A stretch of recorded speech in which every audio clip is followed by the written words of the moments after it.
Hi friends, எல்லாம் நல்லா இருக்கிறீங்களா?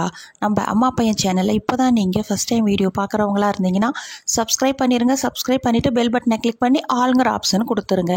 அப்போ தான் நான் போடுற பதிவு உங்களுக்கு உடனுக்குடன் நோட்டிஃபிகேஷனில் வரும். அப்படி நோட்டிஃபிகேஷனில் வந்த உடனே அந்த பதிவை பார்த்து அதனோட முழு பயனையும் நீங்கள் அடையணும். அதுதாங்க என்னோட விருப்பம்.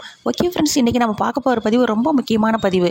என்ன அப்படின்னு பார்த்தீங்கன்னா, இந்த சர்க்கரை நோயால் சின்னவங்கலேருந்து பெரியவங்க வரைக்கும் ரொம்பவும் அவதிப்பட்டு இருக்கிறோம் இல்லைங்களா? நான் சொல்கிறேன், இந்த ஒரே ஒரு காயை தினமும் மதியம் நீங்கள் 1 கப் அளவு சாப்பிட்டுட்டு வரும் பொழுது 1 வாரத்திலேயே உங்களுக்கு ரத்தத்தில் சர்க்கரையோட அளவு குறையும். அவ்வளவு அற்புதம் நிறைந்தது. இந்த காய் சாப்பிடும் பொழுது உங்களுக்கு அதில் இருக்கிற நார்ச்சத்துனால உடலில் இருக்கிற கெட்ட கொலஸ்ட்ராலை அது குறைக்கும். அது மட்டும் இல்லாத நார்ச்சத்து இருக்கிறதுனால அந்த காய் டெய்லி சாப்பிடும் பொழுது உங்களுக்கு இந்த மலச்சிக்கல் ப்ராப்ளமே இருக்காது. அன்றன்றைய கழிவு அன்றன்றைக்கு வெளியேறிட்டாலே உங்கள் உடம்பு நல்லா புத்துணர்ச்சியாகவும் ஆரோக்கியமாகவும் இருக்கும். அதே போல் நம்ம இந்த சர்க்கரை நோய் வந்துட்டாலே என்ன சாப்பிட்ணும், எந்த காய் சாப்பிட்றது, இப்படி சாப்பிட்டா சர்க்கரை நோய் அதிகமாகிடும் ரொம்பவும் கவலைப்படுவீங்க இல்லைங்களா? ஆனால் இந்த காய் உங்களுக்கு எளிமையாக கிடைக்கக்கூடியது. இந்த காய் சாப்பிட்றதுனால நமக்கு ரத்தத்தில் சர்க்கரையோட அளவு இவ்வளவு குறையுதாங்கிற அளவுக்கு வியக்கத்தக்கும் அளவுக்கு இருக்கும்.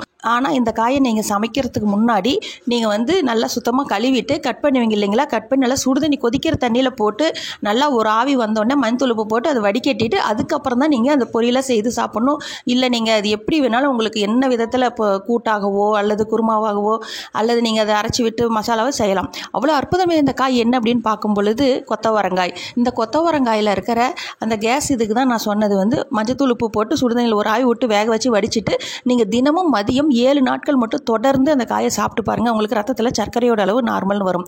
ஓகே ஃப்ரெண்ட்ஸ், மேலும் இது போல் நல்ல ஒரு சக்கரை பதிவில் சந்திக்கலாம். Okay friends, okay bye. Next வீடியோவில் பார்க்கலாம்.